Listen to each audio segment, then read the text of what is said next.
नमस्ते। Story time. तो रविवार को जो मैं कहानी सुना रही थी, कई सारी कहानियां सुनाई। पहली कहानी मैंने सुनाई एक महिला की जिसका नाम था Blanche Monnier. BLANCHE, Blanche, MONNIER, Blanche Monnier. ये फ्रांस की कहानी है। ब्लांच मॉनियर एक फ्रेंच महिला थी। तो ये फ्रांस में रहती थी और मॉनियर परिवार की थी। मॉनियर परिवार जो था वो बहुत ही उच्च कोटि का टॉप एरिस्टोक्रेटिक परिवार था। राजा की महल से उनके लिए क्रिसमस, न्यू ईयर, ईस्टर, ये बॉल डांस, वो बॉल डांस, ये मैस्कुरेड डांस, वो सबकी इनविटेशंस आती थी। तो वो काफ़ी हाई लेवल की परिवार थी, मॉनियर परिवार। एक दिन ब्लांच मॉनियर ने अपनी माँ से कहा, मैं किसी से प्यार कर रही हूँ, लेकिन जिससे मैं प्यार कर रही हूँ वो एक साधारण सा मध्यम वर्गीय वकील है। I am in love with a middle class, ordinary middle class lawyer.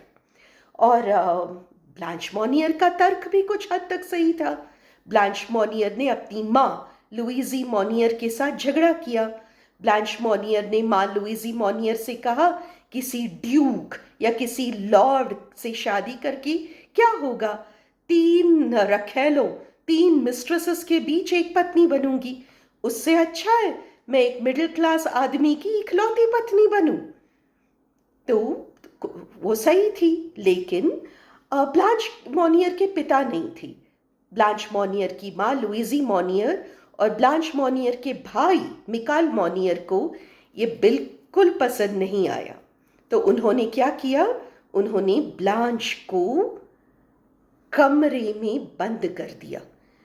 बड़ा बंगला था, तो बंगले के किसी कोने में ऊपर के छोटे से बिना टॉयलेट के कमरे में उसको बंद कर दिया।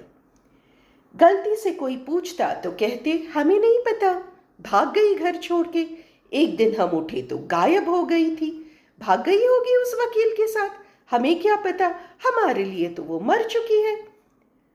ऐसा कह कह के उन्होंने ब्लांच मॉनियर को वहीं बंद कमरे में रखा था।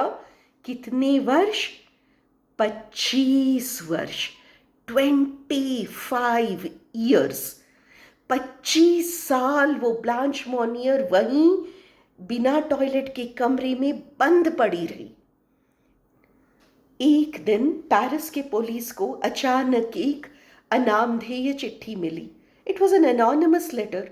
उन्होंने खोला तो चिट्ठी में लिखा था, मॉनियर परिवार की बेटी ब्लांच मॉनियर कहीं गायब नहीं हुई है। उसकी माँ लुइजी मॉनियर ने और उसके भाई मिकाइल मॉनियर ने आज भी उसको घर के अंदर ऊपर एक कमरे में बंद करके रखा है। दरवाजे का इतना सा ये स्क्वायर खोलकर खाना फेंकते हैं, और 25 साल से वो लड़की वहीं बंद पड़ी है। प्लीज उसको बचा लीजिए। पुलिस गई, मॉनियर एस्टेट पे गई, वो पूरा छाना, मिला वो, माँ को बुला के ताले तुड़वाए, खुलवाए, देखा, कमरा खोला तो वहीं ब्लांच मॉनियर पड़ी थी। देन पुलिस लिखते हैं, अपनी रिपोर्ट में लिखते हैं, there was dried up excrement all over the floor. She had not washed her hair in 25 years. There were big fat bugs in her hair. There were bug bites all over her body. The room had such a putrid smell, some of the policemen fainted. And she had gone totally mad. तो police ने उसको बचाया, सीधा hospital लेके गए। Hospital वालों ने सबसे पहले बाल धोए, नहलाया, साफ किया और फिर ट्रीटमेंट शुरू किया। और लुइजी मॉनियर, माँ और भाई मिकाल मॉनियर को पुलिस ने अपनी हिरासत में लिया, हिरासत में लेके जेल में डाला। इससे पहले कि कोर्ट में पेशी होती, माँ लुइजी मॉनियर मर गई। तो माँ की कभी कोर्ट में पेशी हुई ही नहीं। भाई मिकाल मॉनियर की कोर्ट में पेशी हुई। कोर्ट में जब पेशी हुई तो जज ने मिकाल मॉनियर को बाइज्जत बरी किया। ही वॉज जस्ट बाइज्जत बरी किया। क्यों? क्योंकि, और ये पेरिस हाई कोर्ट की जजमेंट है, ये पेरिस हाई कोर्ट के न्यायाधीश की जजमेंट है। जज ने कहा the well being of the sister is not the brothers responsibility. बहन के सुख दुख, बहन की जीवन भाई की जिम्मेदारी नहीं है। बहन की हालत पर खबर रखना, बहन के जीवन के बारे में खबर रखना भाई का काम नहीं है। अगर मिकाल मोनियर चाहते तो पुलिस को खबर कर सकते थे कि मेरी मां ने मेरी बहन को कमरे में बंद करके रखा है, लेकिन खबर करना मिकाल मोनियर की न कानूनी कर्तव्य है न नैतिक कर्तव्य है। It is not his legal duty और his moral duty to report about his sister to the police. This is the judgment of the Paris high court. ये कह के जज ने मिकाल मोनियर को बरी कर दिया। ये कहानी मैं क्यों कह रही थी? क्योंकि हर रक्षाबंधन को कुछ यूरोपियंस और कुछ हमारे local Europeans, brown skin black eyed वाले हमारे लोकल यूरोपियंस है ना, स्वरा भास्कर, तीस्ता सेतलवाड, तापसी पन्नू, रत्ना पाठक शाह। पाठक है यार वो, पाठक, रत्ना पाठक शाह। घिन्ना आती है सच्ची। एनीवे, ये सब शुरू हो जाते हैं। राखी, पेट्रियार्की, तुम लोग राखी बांधते हो। Why does a girl need protection? Why can't the girl tie Rakhi to the brother? Why can't the girl protect the brother? Why should the brother protect the sister? Do you tie Rakhi? You tie Rakhi? Yes. हाँ, हम राखी बांधते हैं। हम राखी बांधते हैं क्योंकि ये Europe नहीं है। हम राखी बांधते हैं क्योंकि इस देश में आज भी 2025 में भी बहन की सुख दुख की जिम्मेदारी भाई की होती है। हम राखी बांधते हैं क्योंकि हमारा भाई मिकाल मोनियर नहीं है। हम राखी बांधते हैं क्योंकि हमारी चिंता करना हमारे भाइयों का कानूनन कर्तव्य है और नैतिक कर्तव्य है। इसलिए हम राखी बांधते हैं। अगली बार कोई पूछे यू टाई राखी, तो कहना यस, मैं राखी बांधती हूं क्योंकि मेरा भाई मिकाल मोनियर नहीं है। दूसरी कहानी जो मैं सुना रही थी, वो कहानी मैं सुना रही थी डैन ब्राउन की पुस्तक से। डैन ब्राउन अपनी पुस्तक ओरिजिन में, ये मतलब सच्ची कहानी है, it's a true story. Dan brown अपनी पुस्तक में इसका जिक्र करती हैं। वॉशिंगटन में एक आदमी था, अमीर आदमी। डॉक्टर्स ने उसको बोल दिया कि तुम मरने वाले हो, यू हैव 72 आवर्स लेफ्ट, अधिक से अधिक। तो उसने कहा ठीक है। तो जब ये तय हो गया कि ये अधिक घंटे जीने वाले हैं नहीं, तो कुछ साइंटिस्ट्स और कुछ डॉक्टर्स उस आदमी के पास गए और उन्होंने विनती की कि वैसे भी आप मर रहे हैं, जीवन के आखिरी घंटे आप हमें दे दीजिए, हम आप पर कुछ एक्सपेरिमेंट्स करना चाहते हैं, ज्ञान बढ़ाने के लिए, विज्ञान को आगे के लिए हम आप पर कुछ एक्सपेरिमेंट करना चाहते हैं, प्लीज़। तो आदमी ने सोचा ठीक है, मरते मरते किसी के काम आ जाएंगे, नो। तो उसने कहा ठीक है, I am your lab rat, I am your lab human, कीजिए, आपको जो एक्सपेरिमेंट करना है कीजिए। तो ये एक्सपेरिमेंट हुआ। ये एक्सपेरिमेंट का पूरा मतलब डैन ब्राउन लिखते हैं अपनी पुस्तक में।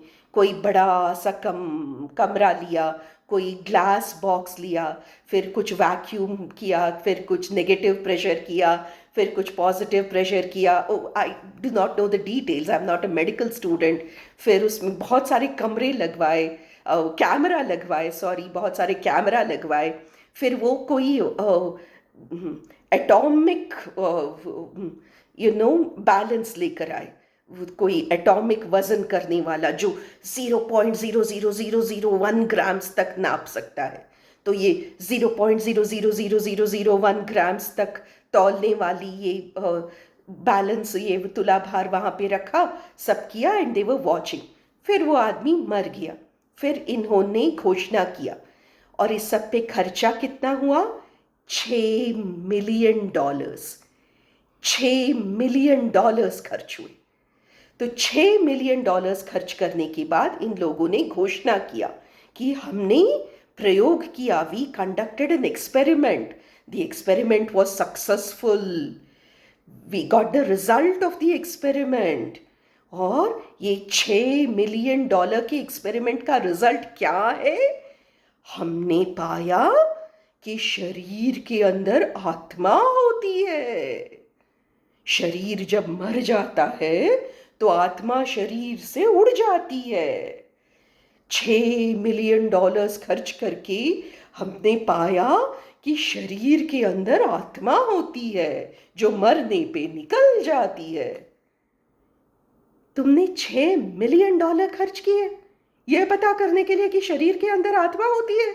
वो तो मेरी काम वाली बाई तुम्हें बता देती मुफ्त में, है कि नहीं? हिंदुस्तान का कोई भी तुम्हें बता देता मुफ्त में। एंड उसके लिए भी यहाँ के अपने लोकल यूरोपियंस, नहीं नहीं, maybe time is cyclic, maybe there is पुनर्जन्म, maybe there is soul, you know, even Washington is agreeing. हाँ, शरीर के अंदर आत्मा है। Time is cyclic, time is not linear, time is cyclic. पुनर्जन्म है, आत्मा है, ये भगवान श्री कृष्ण ने कहा है भगवत गीता में। और भगवान श्री कृष्ण की बात के लिए मुझे किसी वॉशिंगटन हॉस्पिटल की या हार्वर्ड की या स्टैनफोर्ड की स्टैंप ऑफ अप्रूवल नहीं चाहिए। जो बात ब्रह्मऋषि विश्वामित्र ने कही हो, जो बात ब्रह्मऋषि वशिष्ठ ने कही हो, जो बात महर्षि वेदव्यास या महर्षि वाल्मीकि ने कही हो, जो बात ऋग्वेद में लिखी हो, वो सच है। उसके लिए किसी हार्वर्ड, स्टैनफोर्ड, मैसाचुसेट्स, MIT या प्रिंसटन की स्टैंप ऑफ अप्रूवल नहीं चाहिए। ये बंद करो कि हाँ शायद सच है, हार्वर्ड एग्रीज, शायद सच है, कैम्ब्रिज एग्रीज। नो, सच है क्योंकि भगवान श्री कृष्ण ने कहा है कि सच है। और गीता में लिखी हुई बात के लिए किसी प्रिंसटन या किसी कैम्ब्रिज की स्टैंप ऑफ अप्रूवल नहीं चाहिए।